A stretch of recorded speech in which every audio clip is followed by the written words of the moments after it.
ਸਭ ਨੂੰ ਜੈ ਮਸੀਹ ਦੀ। ਮੈਂ ਤੁਹਾਡਾ ਇਸ ਬਾਈਬਲ ਅਧਿਐਨ ਵਿੱਚ ਸਵਾਗਤ ਕਰਦਾ ਹਾਂ। ਅੱਜ ਅਸੀਂ ਗੱਲ ਕਰਾਂਗੇ ਕਿ ਬਹੁਤ ਸਾਰੇ ਲੋਕ ਬਾਈਬਲ ਨੂੰ ਕਿਉਂ ਨਹੀਂ ਪੜ੍ਹਦੇ ਹਨ, ਜਾਂ ਫਿਰ ਬਹੁਤ ਸਾਰੇ ਲੋਕ ਬਾਈਬਲ ਦਾ ਅਧਿਐਨ ਕਿਉਂ ਨਹੀਂ ਕਰਦੇ ਹਨ। ਮੈਂ ਅੱਜ ਤੋਂ 10 ਸਾਲ ਪਹਿਲਾਂ ਆਪਣੇ ਬਾਈਬਲ ਕਾਲਜ ਦੇ ਪ੍ਰਿੰਸੀਪਲ ਦੀ ਬਾਈਬਲ ਦੇ ਵਿੱਚ ਇਹ ਸ਼ਬਦ ਲਿਖੇ ਹੋਏ ਪੜ੍ਹੇ ਸਨ ਕਿ ਇਹ ਕਿਤਾਬ ਤੁਹਾਨੂੰ ਪਾਪ ਤੋਂ ਦੂਰ ਰੱਖੇਗੀ, ਜਾਂ ਪਾਪ ਤੁਹਾਨੂੰ ਇਸ ਕਿਤਾਬ ਤੋਂ ਦੂਰ ਰੱਖੇਗਾ। ਤੇ ਅੱਜ ਵੀ ਸੱਚ ਹੈ। ਗੰਦੀਆਂ ਤੇ ਫਟੀਆਂ ਹੋਈਆਂ ਬਾਈਬਲਾਂ ਗੰਦੇ ਅਤੇ ਫਟੇ ਜੀਵਨ ਵੱਲ ਲੈ ਜਾਂਦੀਆਂ ਹਨ। ਦੋ ਗੱਲਾਂ ਹੋ ਸਕਦੀਆਂ ਹਨ, ਜਾਂ ਤਾਂ ਤੁਸੀਂ ਬਾਈਬਲ ਵਿੱਚ ਹੋ ਅਤੇ ਇਹ ਤੁਹਾਨੂੰ ਪ੍ਰਭੂ ਯਿਸੂ ਮਸੀਹ ਵਰਗੇ ਬਣਾਵੇਗੀ, ਤੇ ਜਾਂ ਤੁਸੀਂ ਸੰਸਾਰ ਵਿੱਚ ਹੋ ਤੇ ਸੰਸਾਰ ਤੁਹਾਨੂੰ ਪ੍ਰਭੂ ਯਿਸੂ ਮਸੀਹ ਤੋਂ ਦੂਰ ਲੈ ਜਾਵੇਗਾ।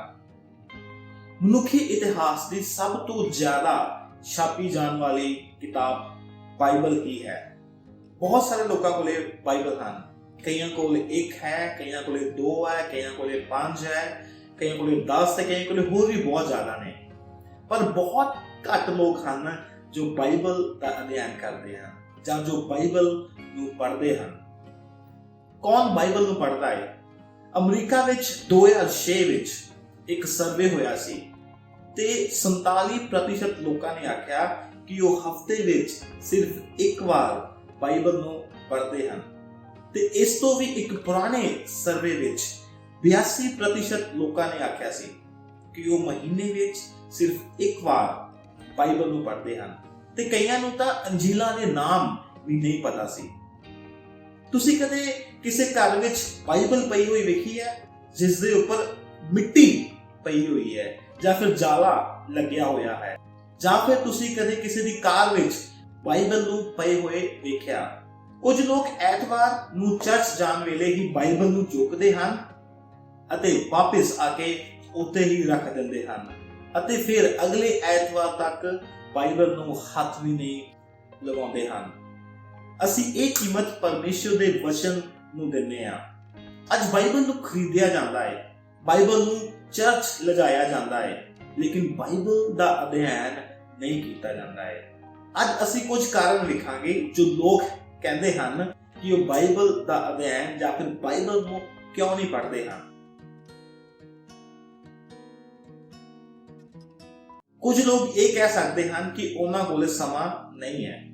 ਹੁਣ ਇੱਕ ਘਰ ਵਿੱਚ ਕੰਮ ਕਰਨ ਵਾਲੀ ਔਰਤ ਜੋ ਹਾਊਸ ਵਾਈਫ ਹੈ, ਉਹ ਕਹਿ ਸਕਦੀ ਹੈ ਕਿ ਮੈਂ ਪੂਰਾ ਦਿਨ ਕੰਮ ਕਰਦੀ ਹਾਂ, ਹਨਾ, ਮੈਂ ਬੱਚਿਆਂ ਨੂੰ ਸੰਭਾਲਦੀ ਹਾਂ, ਫਿਰ ਮੈਂ ਘਰ ਦੀ ਸਫਾਈ ਕਰਦੀ ਹਾਂ, ਫਿਰ ਮੈਂ ਖਾਣਾ ਬਣਾਉਂਦੀ ਹਾਂ, ਫਿਰ ਮੈਂ ਕੱਪੜੇ ਧੋਣੇ ਆ, ਤੇ ਜੇਕਰ ਕੁਝ ਟਾਈਮ ਮੈਨੂੰ ਮਿਲਦਾ ਹੈ ਤਾਂ ਮੈਂ ਕੋਸ਼ਿਸ਼ ਕਰਾਂਗੀ ਕਿ ਮੈਂ ਆਰਾਮ ਕਰ ਲਵਾਂ, ਤੇ ਬਾਈਬਲ ਦਾ ਖਿਆਲ ਤਾਂ ਮੇਰੇ ਮਨ 'ਚ ਆਉਂਦਾ ਹੀ ਨਹੀਂ ਹੈ। ਤੇ ਕੋਈ ਭਰਾ ਕਹਿ ਸਕਦਾ ਹੈ ਕਿ ਮੈਂ ਜਦੋਂ ਪੂਰਾ ਦਿਨ ਕੰਮ ਕਰਦਾ ਘਰੇ ਵਾਪਸ ਆਣਾ ਤੇ ਮੈਂ ਚਾਹੁੰਦਾ ਕਿ ਮੈਂ ਖਾਣਾ ਖਾ ਕੇ ਬਸ ਸੌਂ ਹੀ ਜਾਵਾਂ। ਲੋਕ ਕਹਿੰਦੇ ਹਨ ਕਿ ਉਹਨਾਂ ਕੋਲੇ ਸਮਾਂ ਨਹੀਂ ਹੈ।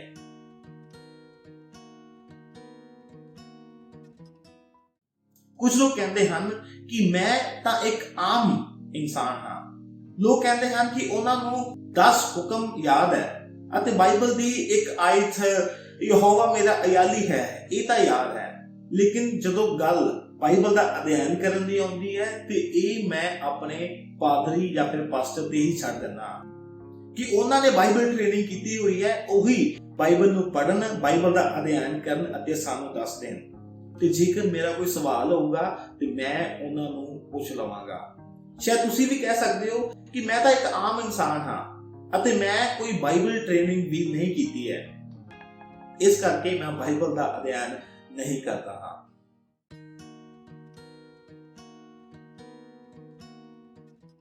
ਬਾਈਬਲ ਕੁਝ ਲੋਕਾਂ ਦੀ ਪ੍ਰਾਥਮਿਕਤਾ ਦੀ ਸੂਚੀ ਵਿੱਚ ਨਹੀਂ ਆਉਂਦੀ ਹੈ। ਕਹਿਣ ਦਾ ਮਤਲਬ ਇਹ ਹੈ ਕਿ ਉਹ ਬਾਈਬਲ ਨੂੰ ਪਹਿਲਾ ਸਥਾਨ ਨਹੀਂ ਦਿੰਦੇ ਹਨ। ਉਹਨਾਂ ਦੀ ਲਿਸਟ ਵਿੱਚ, ਉਸ ਸੂਚੀ ਵਿੱਚ ਬਹੁਤ ਸਾਰੀਆਂ ਚੀਜ਼ਾਂ ਨੇ। ਸਵੇਰੇ ਉੱਠ ਕੇ ਉਹਨਾਂ ਨੂੰ ਫੋਨ ਚਲਾਉਣਾ ਹੈ, ਉਸ ਤੋਂ ਬਾਅਦ ਹੋਰ ਵੀ ਕਈ ਬਹੁਤ ਸਾਰੇ ਕੰਮ ਹਨ ਅਤੇ ਬਾਈਬਲ ਉਹਨਾਂ ਦੀ ਇਸ ਸੂਚੀ ਵਿੱਚ ਸਭ ਤੋਂ ਐਂਡ ਤੇ ਆਉਂਦੀ ਹੈ ਤੇ ਇਸ ਨੂੰ ਨਹੀਂ ਪੜ੍ਹਿਆ ਜਾਂਦਾ ਹੈ ਤੇ ਇਸ ਦਾ ਅਧਿਐਨ ਨਹੀਂ ਕੀਤਾ ਜਾਂਦਾ ਹੈ, ਕਿਉਂਕਿ ਉਹਨਾਂ ਕੋਲ ਹੋਰ ਬਹੁਤ ਸਾਰੀਆਂ ਚੀਜ਼ਾਂ ਨੇ, ਹੋਰ ਬਹੁਤ ਸਾਰੇ ਕੰਮ ਹਨ ਕਰਨ ਦੇ ਲਈ। ਬਹੁਤ ਸਾਰੇ ਲੋਕ ਇਹ ਕਹਿ ਸਕਦੇ ਹਨ ਕਿ ਬਾਈਬਲ ਅੱਜ ਦੇ ਸਮੇਂ ਲਈ ਅਨੁਕੂਲ ਨਹੀਂ ਹੈ। ਕਹਿਣਾ ਭਾਵ ਇਹ ਹੈ ਕਿ ਇਹ ਪੁਰਾਣੇ ਸਮੇਂ ਦੇ ਲੋਕਾਂ ਲਈ ਸੀ, ਤੇ ਜਦੋਂ ਅਸੀਂ ਅੱਜ ਇਸ ਨੂੰ ਪੜ੍ਹਦੇ ਹਾਂ ਤਾਂ ਸਾਨੂੰ ਕੋਈ ਸਮਝ ਨਹੀਂ ਆਉਂਦਾ ਹੈ। ਅਸੀਂ ਇਸ ਨੂੰ ਪੜ੍ਹ ਕੇ ਬੋਰ ਹੋ ਜਾਂਦੇ ਹਾਂ। ਕੁਝ ਲੋਕ ਕਹਿੰਦੇ ਹਨ ਕਿ ਬਾਈਬਲ ਅੱਜ ਲਈ ਨਹੀਂ ਹੈ। ਕੁਝ ਲੋਕ ਇਹ ਕਹਿ ਸਕਦੇ ਹਨ ਕਿ ਮੈਨੂੰ ਨਹੀਂ ਪਤਾ ਕਿ ਬਾਈਬਲ ਦਾ ਅਧਿਐਨ ਕਿਵੇਂ ਕਰਨਾ ਹੈ। ਤੁਸੀਂ ਕਹਿ ਸਕਦੇ ਹੋ ਕਿ ਮੈਂ ਬਾਈਬਲ ਦਾ ਅਧਿਐਨ ਕਰਨਾ ਚਾਹੁੰਦਾ ਹਾਂ, ਪਰ ਮੈਨੂੰ ਨਹੀਂ ਪਤਾ ਕਿ ਮੈਂ ਇਸ ਦੀ ਸ਼ੁਰੂਆਤ ਕਿਵੇਂ ਕਰਾਂ। ਮੇਰੇ ਨਾਲ ਵੀ ਅਜਿਹਾ ਹੀ ਸੀ। ਜਦੋਂ ਮੈਂ ਬਾਈਬਲ ਨੂੰ ਪੜ੍ਹਨਾ ਸ਼ੁਰੂ ਕੀਤਾ, ਜਦੋਂ ਮੈਂ ਬਾਈਬਲ ਦਾ ਅਧਿਐਨ ਕਰਨਾ ਸ਼ੁਰੂ ਕੀਤਾ, ਤਾਂ ਮੈਨੂੰ ਨਹੀਂ ਪਤਾ ਸੀ ਕਿ ਮੈਂ ਇਸ ਦਾ ਅਧਿਐਨ ਕਿਵੇਂ ਕਰਾਂ, ਇਸ ਨੂੰ ਕਿਵੇਂ ਸਮਝਾਂ। ਤੇ ਸ਼ਾਇਦ ਇਹ ਤੁਹਾਡੇ ਨਾਲ ਵੀ ਹੋ ਸਕਦਾ ਹੈ, ਤੇ ਇਹੀ ਕਾਰਨ ਹੈ ਅਸੀਂ ਇਸ ਬਾਈਬਲ ਅਧਿਐਨ ਨੂੰ ਸ਼ੁਰੂ ਕੀਤਾ ਹੈ। ਖੈਰ, ਅਸੀਂ ਕੁਝ ਕਾਰਨ ਵੇਖੇ ਹਨ ਕਿ ਕਿਉਂ ਬਹੁਤ ਸਾਰੇ ਲੋਕ ਬਾਈਬਲ ਨੂੰ ਨਹੀਂ ਪੜ੍ਹਦੇ ਹਨ ਜਾਂ ਫਿਰ ਬਾਈਬਲ ਦਾ ਅਧਿਐਨ ਨਹੀਂ ਕਰਦੇ ਹਨ। ਇਹਨਾਂ ਵਿੱਚੋਂ ਤੁਹਾਡੇ ਤੇ ਕਿਹੜਾ ਲਾਗੂ ਹੁੰਦਾ ਹੈ? ਜੇਕਰ ਇਹਨਾਂ ਕਾਰਨਾਂ ਵਿੱਚੋਂ ਤੁਸੀਂ ਆਪਣੇ ਆਪ ਨੂੰ ਕਿਸੇ ਨਾਲ ਜੋੜਦੇ ਹੋ ਤਾਂ ਇਹ ਬਾਈਬਲ ਸਟੱਡੀ ਜਾਂ ਫਿਰ ਇਹ ਬਾਈਬਲ ਅਧਿਐਨ ਤੁਹਾਡੇ ਲਈ ਹੈ। ਅਸੀਂ ਇਹਨਾਂ ਸਾਰੇ ਮੁੱਦਿਆਂ ਤੇ ਗੱਲ ਕਰਾਂਗੇ ਅਤੇ ਇਹਨਾਂ ਰੁਕਾਵਟਾਂ ਤੇ ਜਿੱਤ ਪਾਈ ਜਾ ਸਕਦੀ ਹੈ। ਮਿਲਦੇ ਹਾਂ ਅਗਲੀ ਵੀਡੀਓ ਵਿੱਚ, ਜਿੱਥੇ ਅਸੀਂ ਸਿੱਖਾਂਗੇ ਕਿ ਬਾਈਬਲ ਦਾ ਅਧਿਐਨ ਕਰਨਾ ਕਿਉਂ ਜ਼ਰੂਰੀ ਹੈ।